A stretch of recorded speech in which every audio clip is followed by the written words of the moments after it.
There's a part of the dark web that we aren't supposed to see. I'll assume you all know about the dark web. Well, what you've heard is true. It's not a great place. While some people are there to score some smokable grass or firearms, or even out of sheer curiosity, others, well, they're obviously not up to anything good. But I'm not here to talk about those sickos.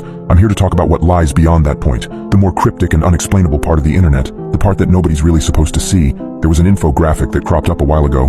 Not sure when. The 8 levels of the internet. Maybe you've seen it. As interesting as it was, it's complete bunk. I'm sorry, but polymeric falsigold derivation means nothing in the Primarch system. However, that doesn't mean it was an easy place to find. Now, I'm not going to begin to tell you how to get here. It's unlikely that you'd be able to, even if I did. I'm not tooting my own horn here. I just didn't have a life outside of this. I was warned, of course. Everybody told me I wasn't going to like what I saw, that I wouldn't even understand it. Now I'm passing off that warning to you. Don't try to look for this. There's no official name for this place, or at least I haven't seen one. There were rumors, however. These ranged from an Illuminati chat room to a virtual holding cell for an experimental AI gone rogue. In reality, it's a lot worse. After a long and painful process of breaking down firewalls, encryptions, solving bizarre philosophical riddles, and following hidden links, I was finally directed to a blank page with one line of text and a text box underneath. Quid queris, Latin for, what do you seek? I remember feeling surprised, but in retrospect, I didn't know what I was expecting. I'll admit I was a bit stumped here, partly because I didn't know the answer to that question. I had no objective, I just wanted to see if I could do it. I tried some generic answers at first. I typed in the truth and enlightenment. Nothing happened. I tried a bunch of answers, but none of them worked. I was getting frustrated at this point. Maybe this was a gag page. Maybe I really hadn't figured anything out. If only. I tried something off the wall. Not sure how this came to me or why I thought it would work, but I typed in, what also seeks me. Now that I think about it, this thing might have been an AI. To my surprise, the page went blank. Like fully blank. I waited. After about 5 minutes, I was directed to what looked like a forum. No, not even that. It was more basic. Just a list of links over a brownish-yellow background. The links themselves were indecipherable, just seemingly random sequences of characters, symbols, and letters. A lot of them I had never seen before. It almost looked like an alien language, obviously just a code I didn't understand. At this point, expectations were off the wall. Each link was a shot in the dark. I clicked on the first one. It loaded up a live feed of what seemed to be the Paris catacombs. I watched for a while, but it was ultimately uneventful. I moved on to the next link. It was a shaky video in a dark setting, but I could make out men in tactical gear. They were in a house, opening doors and sweeping each room. Eventually, they kicked one down to reveal a creature, tall and humanoid with scaly skin. It was gnawing on a dismembered arm. They tried shooting at it, but it escaped out the window. The video stopped there. Well, I was floored. What the hell was this? It looked too real to be unreleased film footage. I was officially intrigued. Maybe this was worth the months of headaches and bloodshot eyes after all.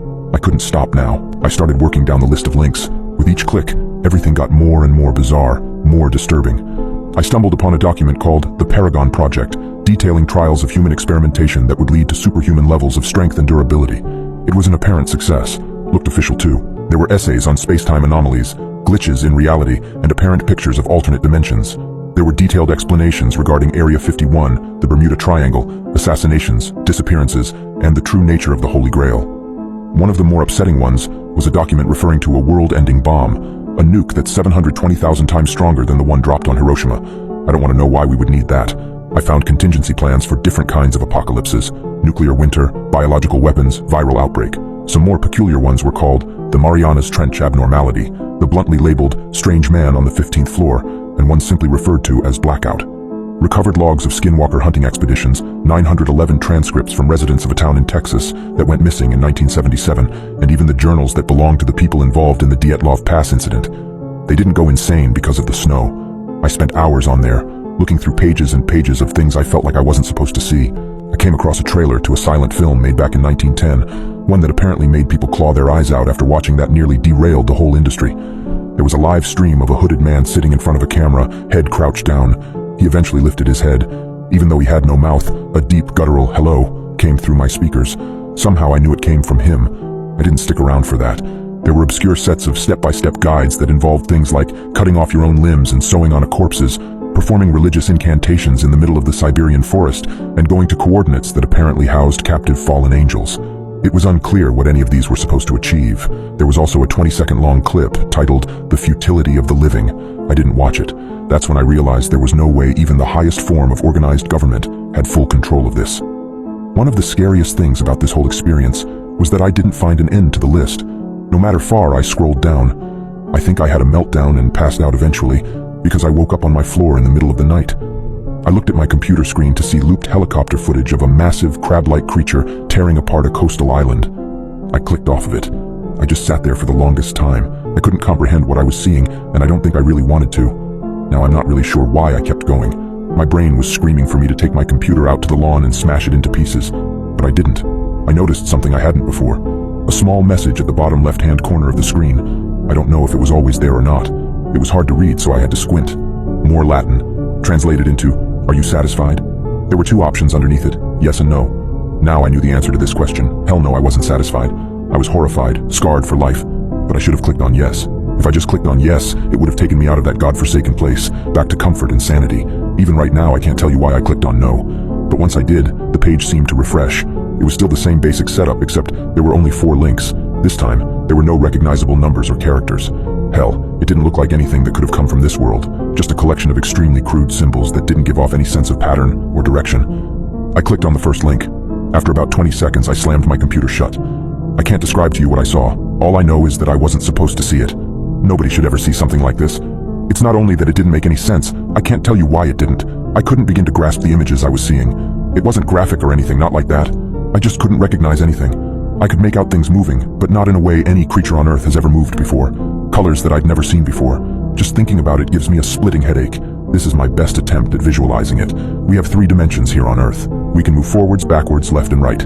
These things weren't restricted to that. I can't explain it any further. All I know is that I didn't want to watch one more second. I don't think I would have been able to. I left my room. For the first time in a while, I was planning to leave my house. I needed fresh air, to take a walk or something. I was putting on my jacket when I heard a knock at the door. I stopped dead in my tracks. Obviously, I wasn't opening up. About a minute and 5 more sets of knocks came before somebody spoke up. "Open up. We know what you did, but we're not here to hurt you. We just want to talk." The tone wasn't threatening. Eventually, I obliged. I opened up my door to 2 tall, slim men in suits. They smiled at me. "Can we come in?" I still don't know how they found me. I thought for sure that I was off the grid. We sat down on the couch. I guess I was just waiting for answers at this point. One of them looked at me and said, "What were you looking for?" "I don't know, but I'm not going back," I responded. He smiled again, like this is what he wanted to hear. The other one piped up, "Who do you work for?" His tone was a bit more aggressive. I just shook my head. "Look, I didn't know what I was getting into. I wasn't looking for anything." They just stared at me for a while. "I'm not going to tell anybody, trust me." They finally responded, "We're not worried about that. Doubt anybody'd believe you." Another smile. Somehow it felt genuine. "We just wanted to know what your priorities were." In retrospect, that was a very strange question. "Just do us a favor and we'll leave." I perked up. "Give us the device you used to access it." I didn't ask any questions. I ran upstairs and basically tossed them my laptop. They both smirked at me one last time before heading for the door. Just as they were about to leave, one of them turned back. "I don't think you need to be told, but don't try this again, and don't show anybody else how to get there either. We'll know." I didn't ask who they were. I'm not sure I would have wanted to know. It's been a week now. I don't go on the internet so much anymore. After this, I'm going to try and forget. To try not to think about it anymore. I've started having horrific nightmares. Been seeing a therapist for that, but I don't think it's helping. Anyways, I'm not going to let this consume the rest of my life. The thing is, I'm afraid this might not be possible. There are some things we aren't supposed to know about, probably for our own safety and sanity. Don't try and seek them out. It's better that way. However, it might be a bit too late for me.